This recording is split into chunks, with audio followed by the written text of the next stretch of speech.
varias formas de resolverlo, sí, se puede aplicar fuerza, se puede aplicar desplazamiento, pero si yo le pido que apliquen fuerza para garantizar que después nosotros apliquemos las fuerzas del sismo, ¿sí? Nosotros vamos a calcular, ustedes ya vieron para varios grados de libertad, ¿verdad? Entonces lo que determinan y lo que aplican es un sistema de fuerzas equivalente al efecto sísmico. Después la otra cuestión, que me olvidé, están pasando la pista de la asistencia.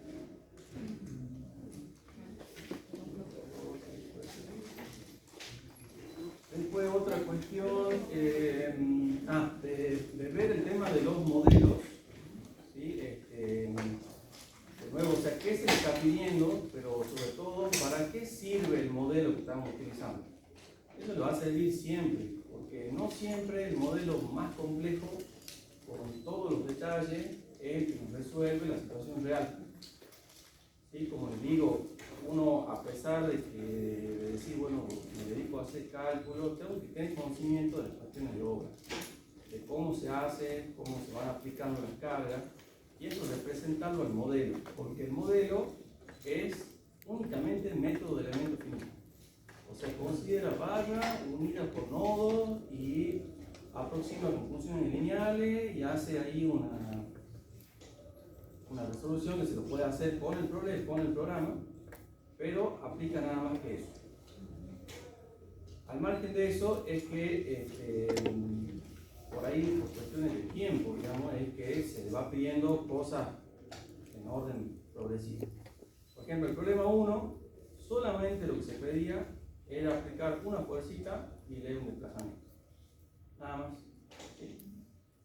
Creo que todos los que me fueron a consultar ayer tenían un modelo ya en 3D del tanque, lo cual está bien. De hecho, voy a tomar eso para explicarles del ejercicio 2.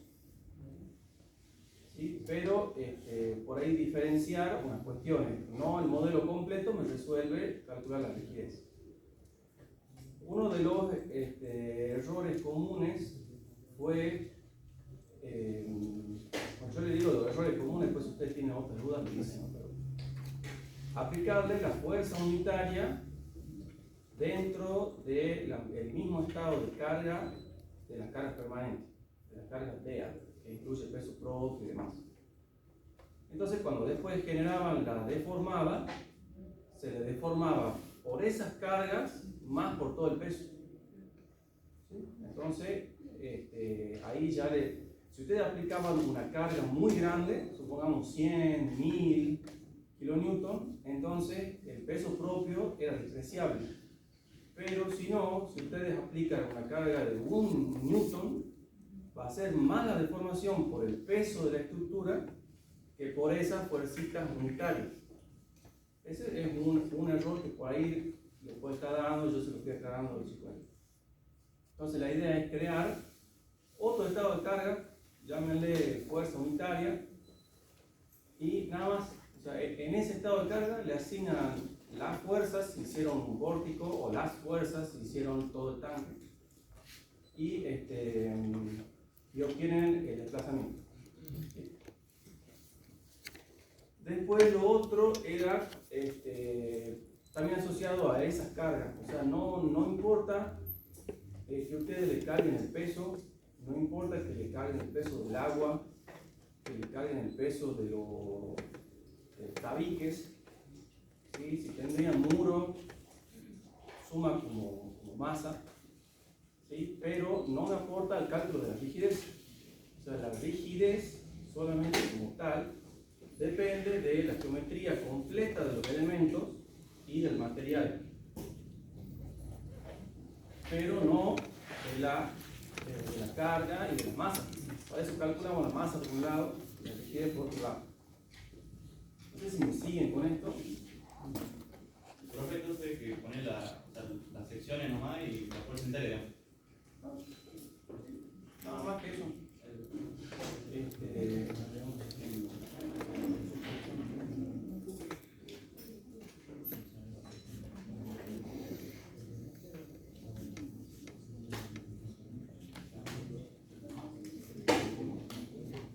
¿Arriba no vio? La masa para calcular la frecuencia. Claro, sí. La rigidez Sí, sobre la masa. Dice el reglamento, sí, digamos que en realidad, o sea, no es algo exacto. De hecho, ya todas no sé cómo hace el SAP para tomar eso, esa mitad exacta, digamos, pero nosotros tomamos esa, o sea, hacemos esa hipótesis. Que como que si el modelo está empotrado en la base y tenés libre arriba, Hay dos masas, digamos. lo que va a generar esa fuerza sísmica va a ser la masa que oscila arriba.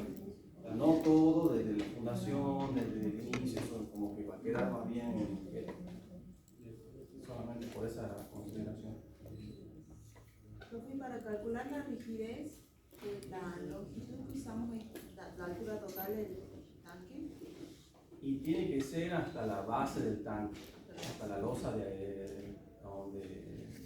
la losa inferior, Sí. no la tapa del tanque. Ah, bien.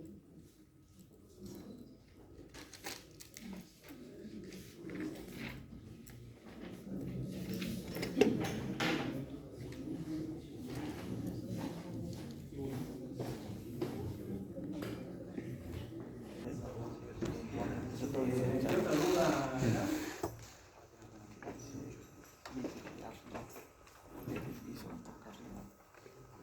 Bueno, se ve que estuvieron practicando bastante con el SAP, simplemente a modo ilustrativo, digamos, de lo que yo le decía, que dependiendo el modelo me va a dar un resultado. Entonces, una simplificación. No sé cómo es, ¿no? Cómo se compara el intermedio. Pues el drama.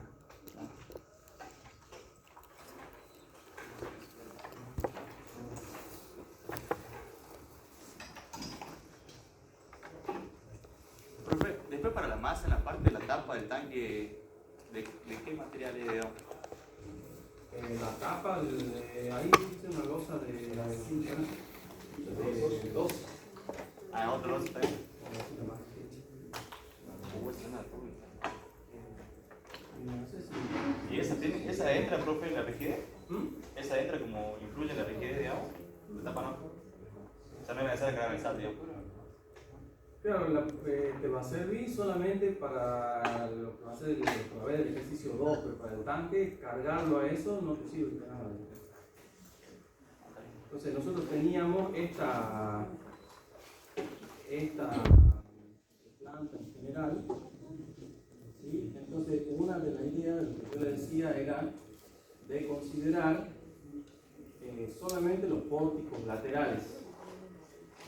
¿Sí? Entonces yo puedo modelar solamente un pórtico de manera rápida, aplicarle una fuercita que sería, bueno, acá yo modelé en el mismo archivo, en 3D todo. No sé si se llega a ver, pero acá está el pórtico solito, aplicado con una fuerza. Este sería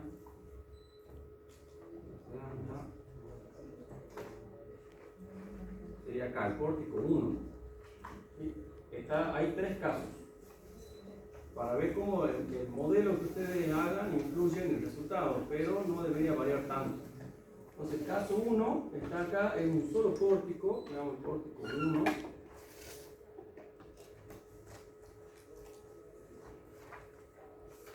Un solo pórtico que está aplicado una fuercita acá en este nodo, y eso me da un desplazamiento. Entonces con eso yo tengo la rigidez del pórtico. Y era interesante también probar sacarlo así, porque después nosotros todos estamos llevando a una masa concentrada para resolver el problema dinámico.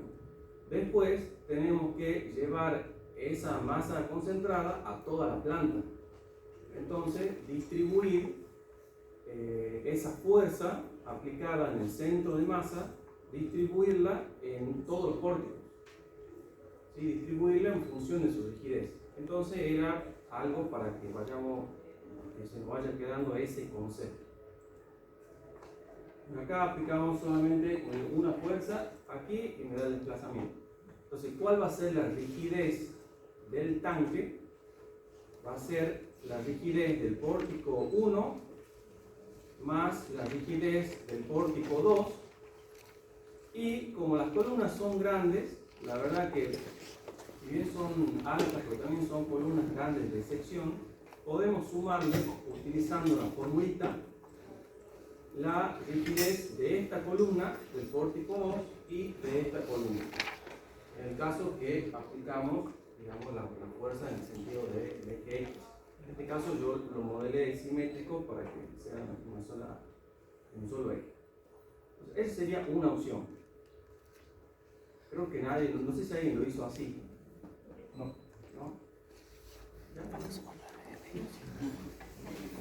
Después la otra opción que tenemos es considerar el modelo 3D, hice de uno y lo multipliqué por ¿sí? dos. Y aplicarle la consideración de un diafragma rígido. Sería este caso, lo ponemos así.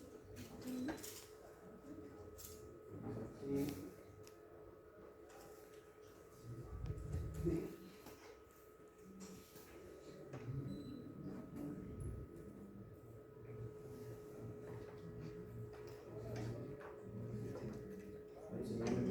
Será solamente un corte. Ahora vamos buscando otro.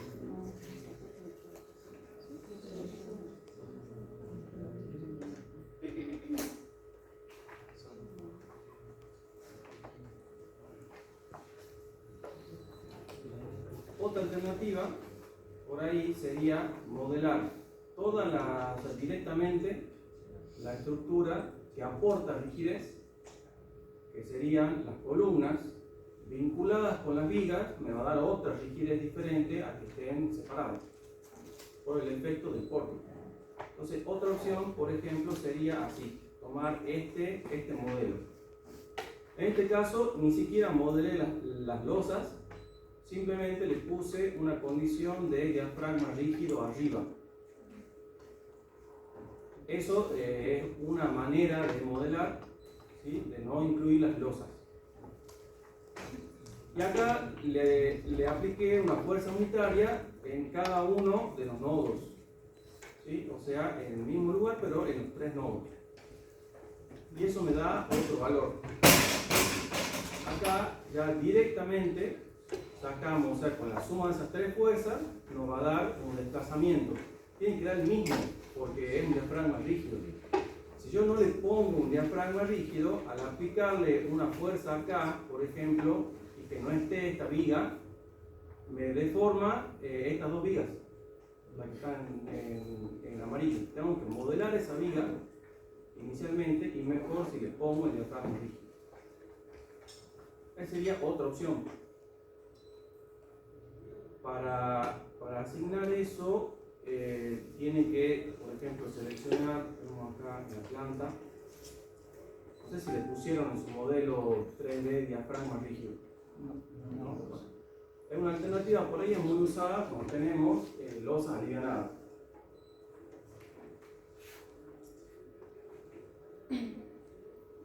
Profesor, Sí. al tener el diafragma rígido, ¿sería indistinto que yo aplique 3 cargas a aplicar una sola carga?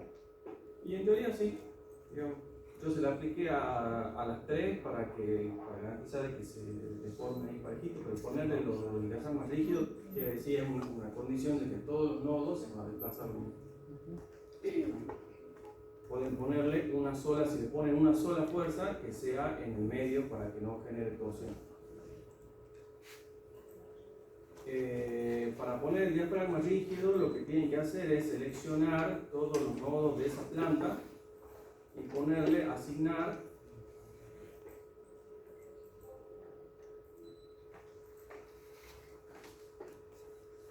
en puntos diafragma. ¿Sí? Ahí pueden definir un diafragma nuevo. Si ustedes le modifican, por ejemplo, la única opción que me da es si es rígido o semi-rígido. La verdad que semi-rígido después hay que verificarlo.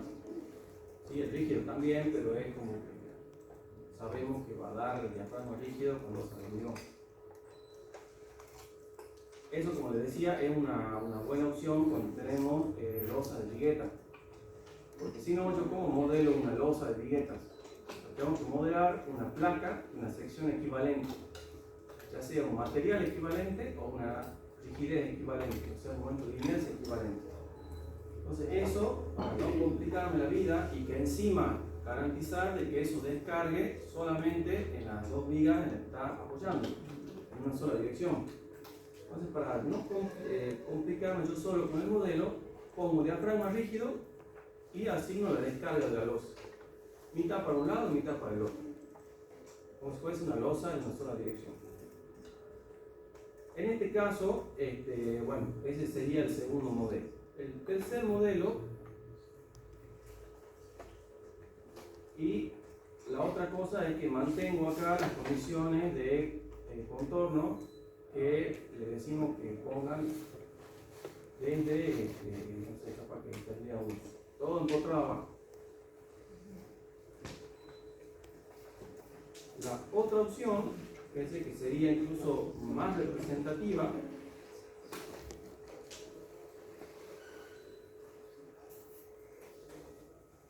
sería un modelo así,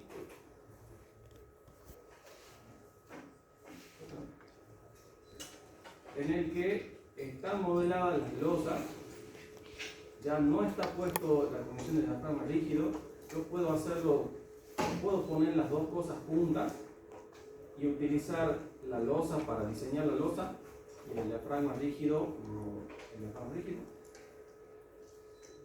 ¿Sí? Están modeladas las losas y abajo está puesta otra condición de borde que sería articulado en todas las columnas para que solamente transmita esfuerzo axial, y están modeladas las vigas de fundación. ¿Por qué? Porque son vigas importantes, son vigas de 80 por 80, no encadenados simplemente. No sabemos de acá si esto formará parte de una platea, se la puede modelar, si tendrá a su vez bases aisladas, no me da más información.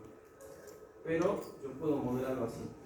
También le aplico las tres fuerzas y me va a dar un desplazamiento. Entonces, para que veamos esos casos, el caso 1 me está dando una rigidez. Esto es para una... Cada uno tiene longitudes diferentes, no significa que le va a dar esto, ¿sí? Esto es para 6 metros por cada vano de viga y una altura de 3,5 de cada nivel. Entonces fíjense que de la opción 1 me da 16.858 este valor. La opción 2, que ya es el tanque 3D con diafragma rígido, me da 16.052. Fíjense que está ahí parecido. La tercera opción, ya con las losas pero todo empotrado, me da 16.141. Ese mismo modelo, el caso 3, pero con el articulado y las vigas de fundación, lo hace más flexible, un poquito más, me da casi 15.000. Y como caso 5, tenemos aplicar las formulitas. La formulita de rigidez, podemos considerar el empotrado abajo y el empotrado en el tanque. Entonces la formulita es 12 E por I dividido H al cubo. Esa altura es la altura total del tanque, o sea, desde la base hasta la losa. Y eso, ahí sí me está dando mucha diferencia. ¿Por qué? Porque no está teniendo en cuenta el efecto pórtico.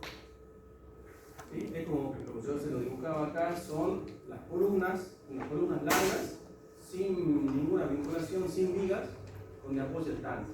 Entonces eso al moverse va a ser mucho más flexible. Con esto lo que quiero que vean es que esas formulitas no siempre son aplicables. Y las vamos a aplicar para el problema 2, porque ahí sí me da valores más cercanos, pero en este caso no. Entonces cualquiera de las opciones que ustedes hayan hecho, de las primeras, está bien. Ahora, en el mismo modelo, si yo aplico una fuerza y me da un desplazamiento, calculo la rigidez. Solamente lo utilicé para eso. Como esto es para sacar las propiedades dinámicas, el método es el análisis modal. ¿Qué es el análisis modal?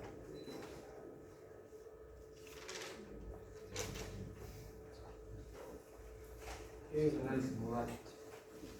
El modo de vibración. El análisis del modo de vibración.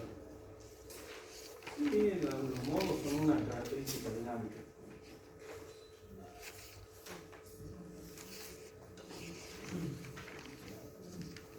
Es un método de simplificación, ¿no?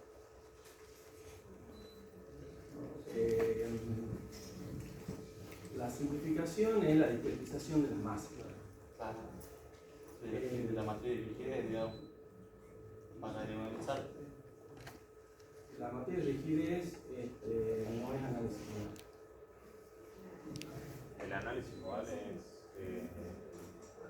en lugar de tener un problema con n grados de libertad, tener varios problemas de un solo grado de libertad. No, esa es una forma de resolución, desacoplar el problema de n grados, ortogonalizando normalizando la materia de rigidez, de cómo lo vemos al en la clase de ayer. Ahora que vayan tirando ideas, a ver si van aproximando.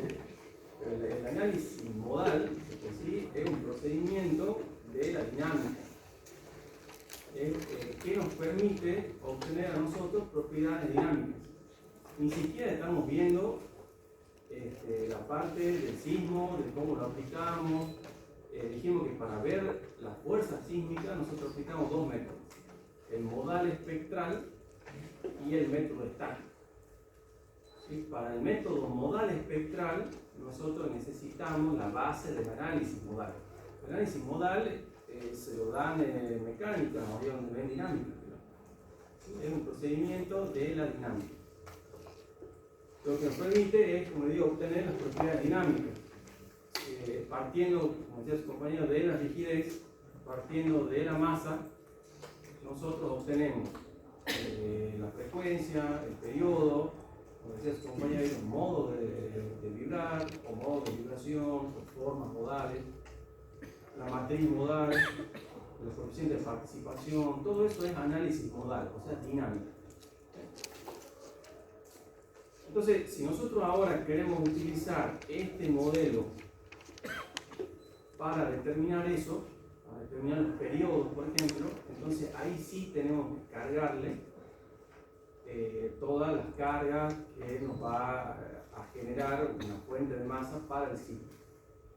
Entonces ahí sí ya nos olvidamos del estado de carga de las fuercitas unitarias, eso ya está, ya calculamos la rigidez, calculamos la masa, y nosotros a mano determinamos el periodo. Así que es lo que hicieron ustedes en el problema 1. Ahora, si eso yo lo quiero hacer con el programa, tengo, como les digo, que asignar todas las cargas. Por ejemplo, acá pueden asignar la carga del peso del agua como una carga viva. ¿Sí? Pueden tener la opción de modelar los tabiques y la tapa, entonces ya lo va a tomar a su peso como peso propio.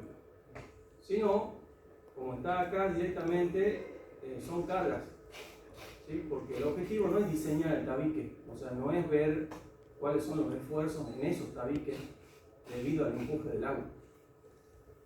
No es ese el modelo que necesito. Yo quiero ver qué le sucede a la estructura, comportamiento dinámico. Entonces, acá, por ejemplo, no está modelado de esa forma, solamente, fíjense, está asignado, yo hay una combinación que le llamé tabiques. ¿Sí? Los tabiques para mí acá son cargas lineales apoyadas en la viga. Después la tapa la consideré distribuida en la misma losa, ¿sí? Porque solamente me va a estar aportando masa, nada más. Entonces ahí sí, cargando todas las cargas y las sobrecargas, sí yo puedo correr el programa, tiene una función que es modal y me va a determinar el periodo. Eso es lo que tienen que hacer en el ejercicio 2. ¿Sí? Ustedes tienen que modelar la estructura del local comercial, asignarle todas las cargas no hace falta calcular ninguna rigidez aparte porque ya lo hace el SAP, y con eso voy a determinar los periodos. Para eso hay algo importante acá que se llama fuentes de masa. No sé si ustedes lo vieron en un momento, lo escucharon nombrar dentro del SAP. Yo tengo que decirle al SAP qué masa va a considerar para el análisis dinámico. Esto está acá en esta opción definir mass source, fuente de masa. Viene por defecto cargada una, podemos usar esa, podemos modificar, mostrar fuente de masa. Y tenemos dos opciones. La que yo les recomiendo que utilicen ahora es la que está seleccionada acá, que me dice de dónde va a tomar la masa para el sismo de las cargas que yo le asigné. Entonces tildamos esta opción, me dice acá, de los patrones de carga. Para eso, cuando yo tildo, fíjense si yo lo destildo, si me anula esta ventana que está acá. Si yo lo tildo, aparece acá los estados de carga a donde yo tengo que asignar esa masa, o donde está asignada esa masa. Entonces, acá aparecen todos los estados de carga. Yo les recomiendo que las cargas, o sea, todos los elementos estructurales que ustedes carguen, van a quedar dentro de esta carga DEA. Si ustedes cargan otra cosa, como por ejemplo en el local comercial, yo les dije que consideren el muro de mampostería en todo el perímetro. ¿Sí? Eso, por ahí es mejor, una recomendación mía, crear otro estado de carga que diga, por ejemplo, muros, ¿sí? Y cargarlo aparte. Porque a veces puede haber una superposición, una confusión con esto, con la fuente de masa. Entonces yo acá hice eso. O sea, cargué los tabiques y la tapa, ¿sí? en otra carga aparte, ¿sí? Que se llama tabique y tapa. Entonces ahí le puse ese peso, esa carga. Después está DEA, que va a tomar el peso propio de todos los elementos que hayan tenido en cuenta, y bueno, LIB, que va a tomar la sobrecarga. Y al costado hay un factor para multiplicar ese efecto. Entonces ahí todo lo que es la carga D va a entrar con un coeficiente 1, y lo que son las sobrecargas, ¿sí? Va a entrar con el factor de simultaneidad que vimos en el reglamento.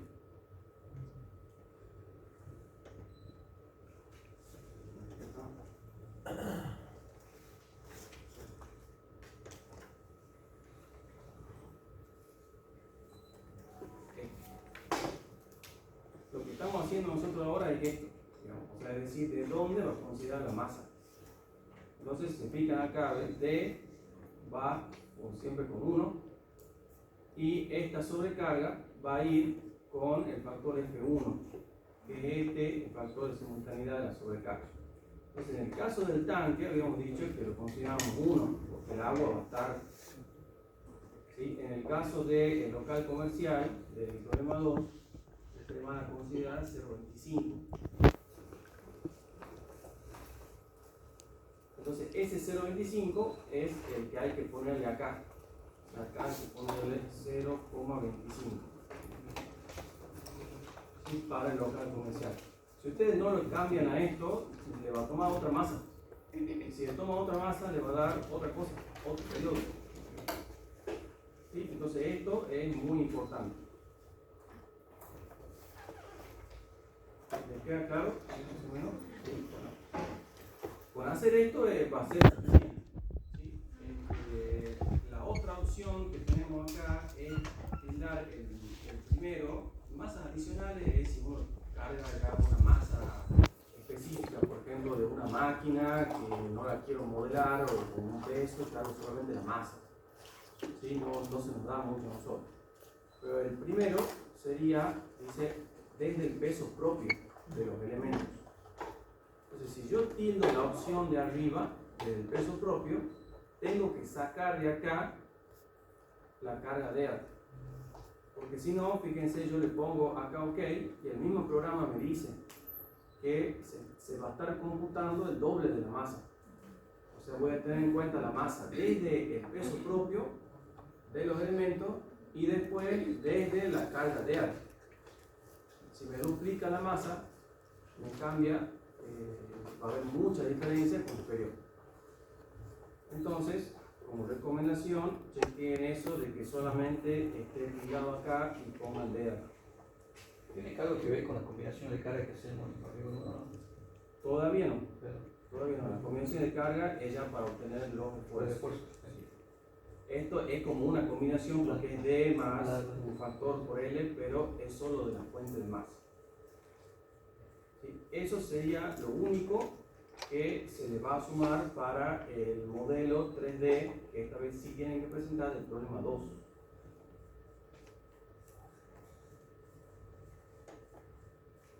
Otra cosa, para el problema 2, para sacar la masa, no sé si alguien ya avanzó sobre ese tema, pero ustedes tienen la sobrecarga, creo que son de los datos de grupo. ¿Sí, no? Ahí le dan la sobrecarga.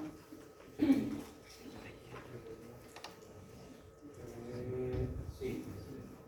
Pero esa sobrecarga va a ser para el piso 1, para el entrepiso. ¿Sí? Para la parte de arriba es una cubierta metálica. Es una cubierta que tiene correa metálica apoyada sobre la viga, tiene una viga metálica acá. Arriba tiene chapa, tendrá toda la aislación correspondiente y abajo un cielo raso de doble. ¿Sí? Entonces todo eso nosotros podemos directamente, para simplificarlo, considerar 0,5 kN por metro cuadrado. Así que anoten eso. O sea, para el entrepiso,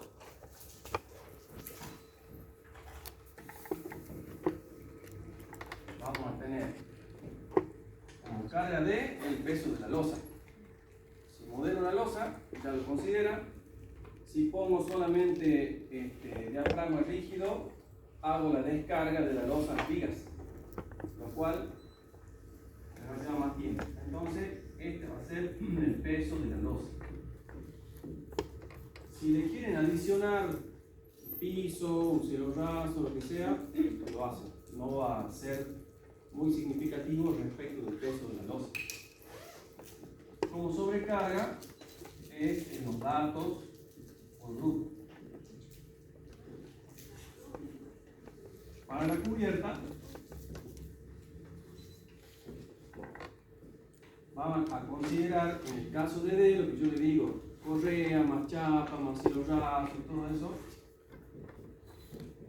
0,5 kN por metro cuadrado.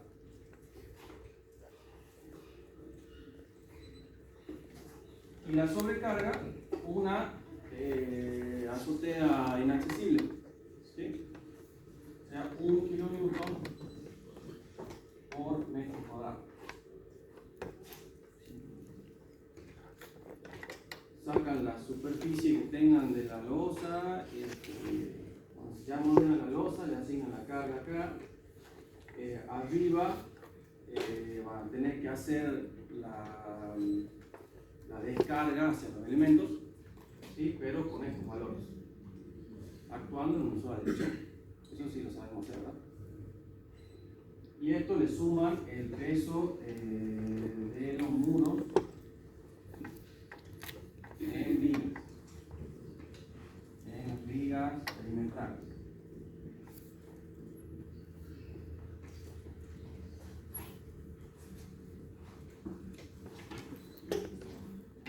En este problema lo tienen que resolver utilizando el programa, que eso lo dejamos para que ustedes lo vean y lo chequeamos el martes. Y a su vez, lo tenemos que comparar con el desarrollo manual, que es el que vamos a hacer ahora mismo, en base a lo que ustedes vieron en la teoría ayer.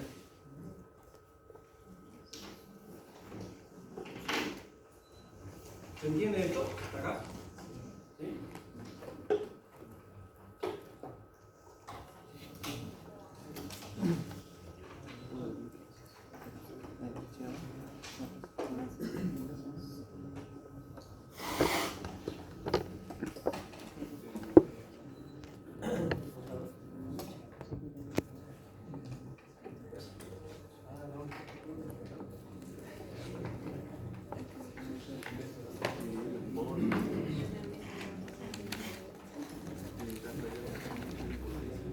¿Alguna otra duda sobre el problema 1?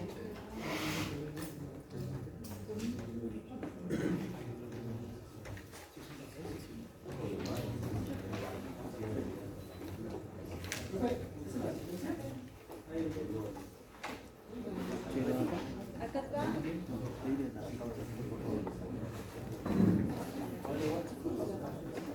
Entonces, para resolver esto en forma manual, tenemos que hacer una simplificación del modelo de las masas discretas.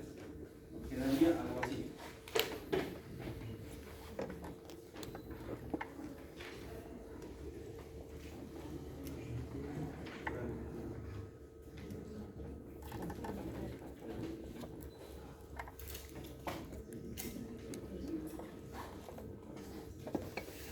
Ahora, esto es conceptual, ¿sí? Y es muy importante. Si uno como ingeniero ve esa estructura, lo primero que tiene que decir es no se puede aplicar ese modelo. ¿Sí? No es válido ese modelo. ¿Por qué? Porque una condición para poder concentrar toda la masa y solamente considerar un grado de libertad dinámico es que todo el piso se mueva de la misma forma, o sea que yo tenga diafragma rígido. Entonces acá, a donde yo tengo la masa 1, sí tengo un diafragma rígido, porque tengo toda la losa maciza. Después, cuando ya modelen todo, vamos a verificar esas condiciones de diafragma rígido, pero para estos casos verifica para la losa.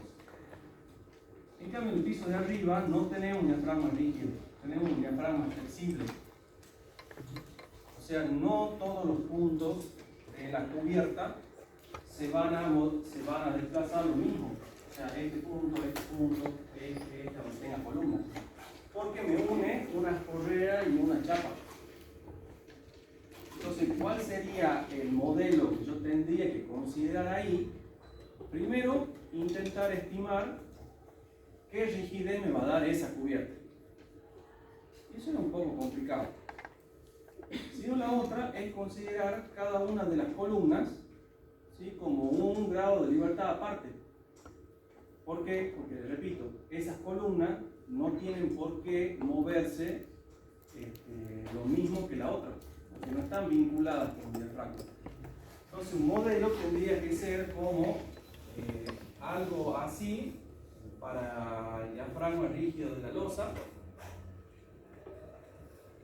y acá tener cada columna con una masa concentrada.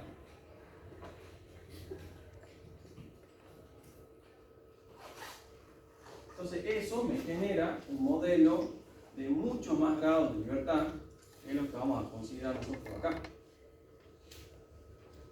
De todas formas, este modelo así, cada uno con una masita concentrada, sería el caso de que el diafragma sea 100% flexible. ¿Sí? Acá, de último, nosotros tenemos una vinculación a través de vigas, o sea que un grado de rigidez va a haber, pero no en ese plano. ¿Sí? Quizás a donde tenga un pórtico se van a vincular por esas vigas, por ejemplo, de 40, algo así. Pero podría esto a lo mejor discretizarlo un poco más, un poco menos, y decir, bueno, considero si tendría un pórtico acá, otro pórtico acá, a lo mejor algo así, y si aparece algo inclinado, a lo mejor otra masa ahí. Pongamos, eso ya es sin pensarlo, ¿no? O sea, por darle un ejemplo. Pero sigue siendo de esta forma. Solamente vamos a tomar como válido esta hipótesis para que nos ayude a la resolución manual. Nada más. ¿Sí? Pregunta del integrador. Eso no puede ser un diafragma rígido. ¿Sí? ¿Está claro? ¿Claro eso? ¿Sí? No. Es muy importante eso. Si yo esto lo cargo en el SAP, a esa estructura la cargo en el SAP, no me hago problema. ¿Sí? Yo le asigno el diafragma rígido a esta y al piso de arriba no. Entonces cada nodo se va a mover a su manera. ¿Sí? No tengo que ponerle nada adicional. Lo va a hacer solo, digamos, como diafragma flexible.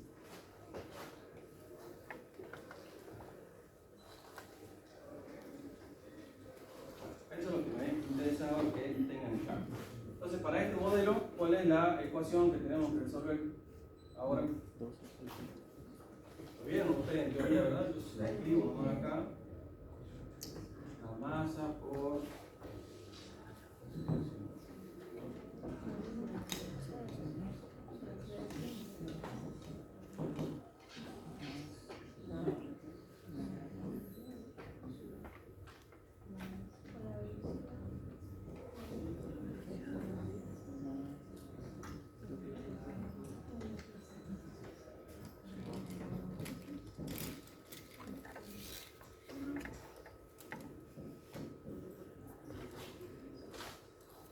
escrito en términos de n grados de libertad. Fíjense que, o sea, tienen que, al momento de esquematizar eso, mostrar que las masas que la masa es una matriz, que la rigidez es una matriz, que la solución ahí es un vector, que son n grados de libertad. ¿Por qué se dice que estos grados están acoplados, o sea, que depende uno del otro por la matriz de rigidez? Porque la matriz de masa es diagonal. Esta también podemos considerar diagonal, pero la matriz de rigidez no. Entonces la matriz de rigidez va a tener la forma ¿no? Se dijo el ingeniero Toledo, pero como de una diagonal ampliada. Entonces acá vamos a tener K1 más K2, K2 más K3, hasta Kn. Acá tendré menos K2, acá va a ser 0, acá va a ser menos K3, acá va a ser menos K3, acá 0, y así se mantiene esta diagonal. Entonces, si yo lo desarrollo a esto, ecuación por ecuación, se ve clarito de que influye la rigidez de una masa cercana con respecto a la otra. También pregunta de integrador. O sea, yo tengo una masa acá, otra acá. Si yo desplazo esta, me va a hacer así. Entonces, ¿en qué se ve influenciada esta masa de la rigidez de los dos? Pero a su vez, la masa de arriba se ve influenciada por la rigidez esta y la de abajo por esta. ¿Sí? Eso es lo que se ve en esa matriz.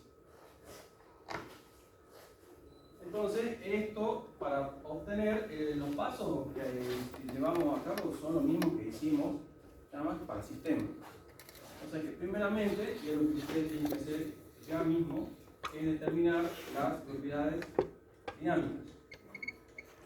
Esto es dato y esto es dato. ¿Cómo calculamos la masa? Ya dijimos, esto va a ser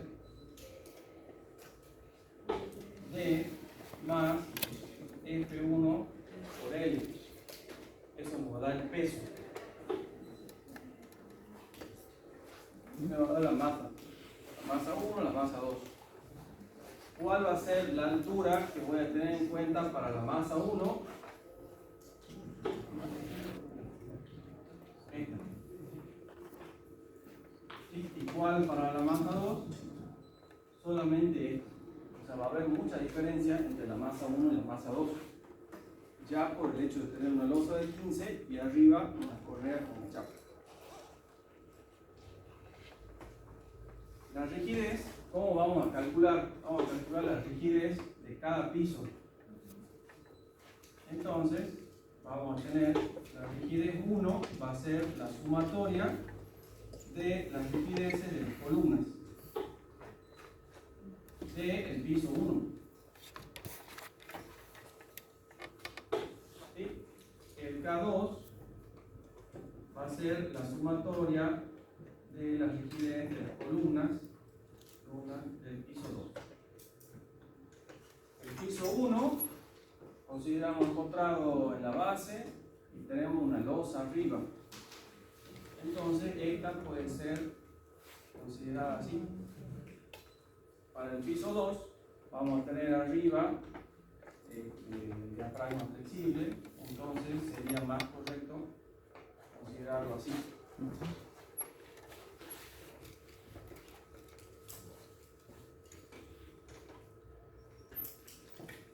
Entonces yo sumo la rigidez de todas las columnas, teniendo en cuenta todos los momentos de inercia, sección fisurada, la rotación de la columna, tal cual como figura en el plano, y con esto armo el K1 y el K2. ¿Sí? Entonces para este caso de acá, me va a quedar masa 1, masa 2, y acá me va a quedar K1 más K2, acá menos K2, K2 y menos K2.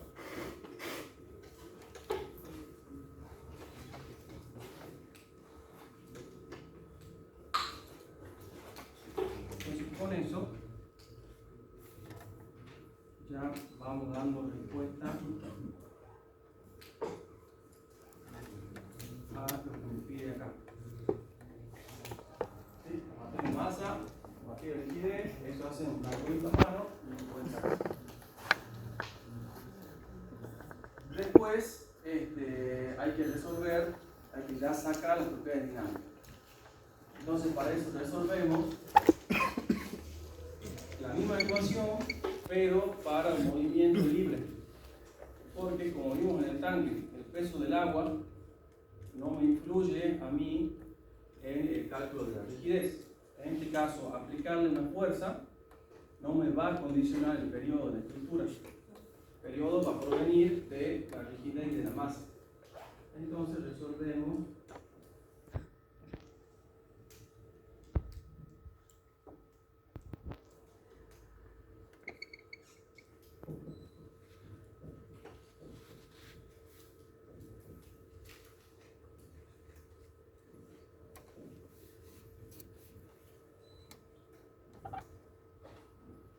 ese caso, el movimiento libre. Eso, planteándole, como vieron ustedes en teoría, una solución del tipo, del modo, con una función del tiempo. Lo reemplazo acá para obtener, para que el modelo realmente vibre, que no sea igual a 0. Termino resolviendo el determinante de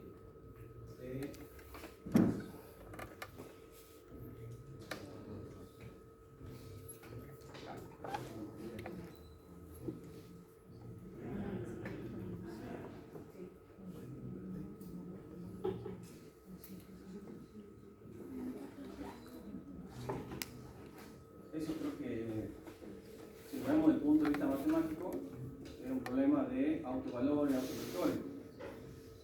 Creo, no me acuerdo, que podíamos resolver cosas así en álgebras. No sé si hay algún ayudante álgebra,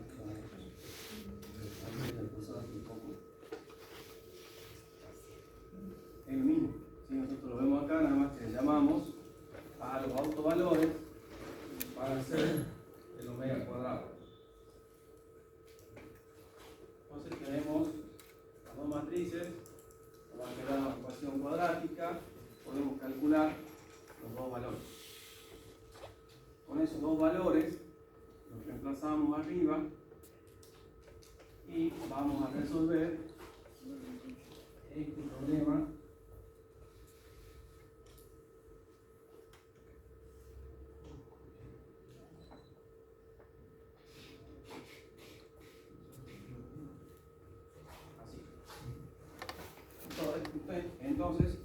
para cada frecuencia vamos a obtener un modo de vibrar o modo de vibración de forma modal.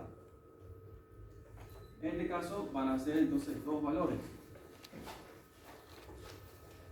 Esto tiene que resolver en buen incremento, ¿no? Pero acá para el omega 1 vamos a obtener un modo 1. Es un vector. Creo que la simbología, esperemos que creo que no se haya dado así.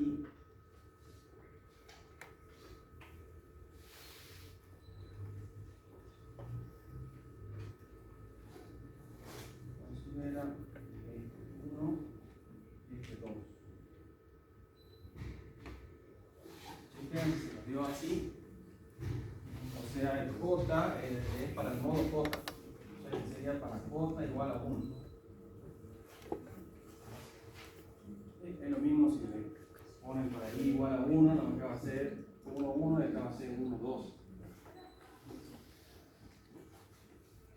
Y a su vez, con este valor también yo puedo calcular el periodo 1, el segundo. Este va a ser el que yo tengo que comparar con el SAP. El periodo 1, también el 2.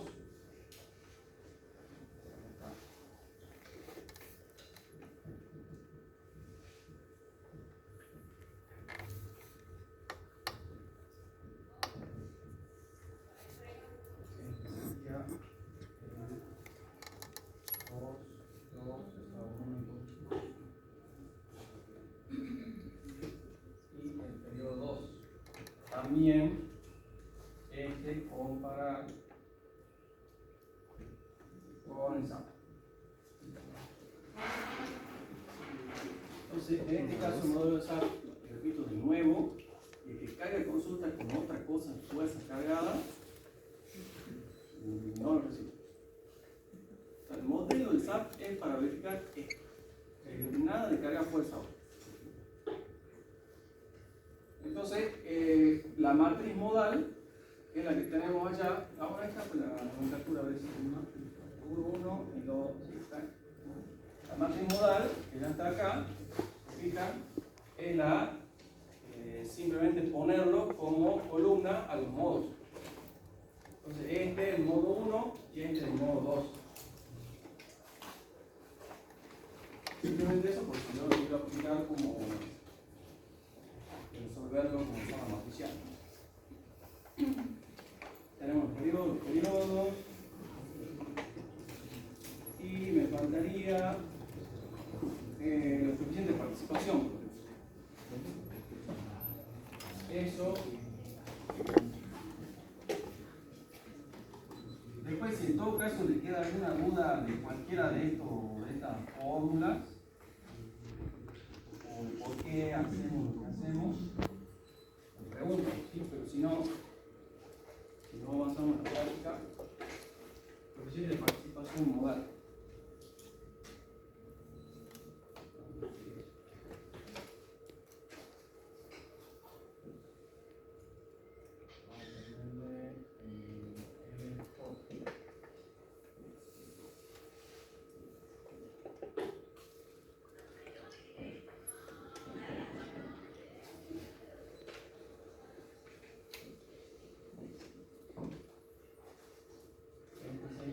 Para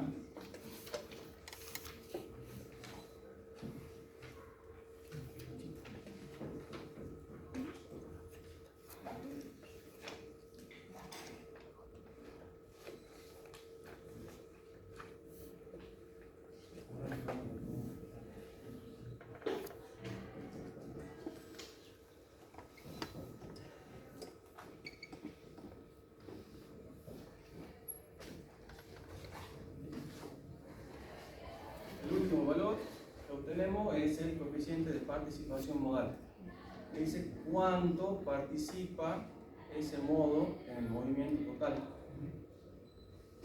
De acá el reglamento me pide, para la aplicación del método modal espectral, una participación del 90% de los módulos.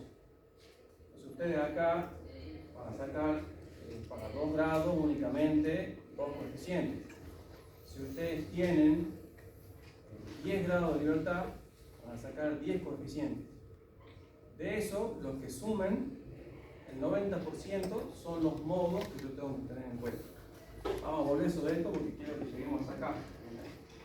Entonces de acá voy a obtener el coeficiente de participación 1 y acá voy a obtener el coeficiente de participación 2. El resto de esta componente va a ser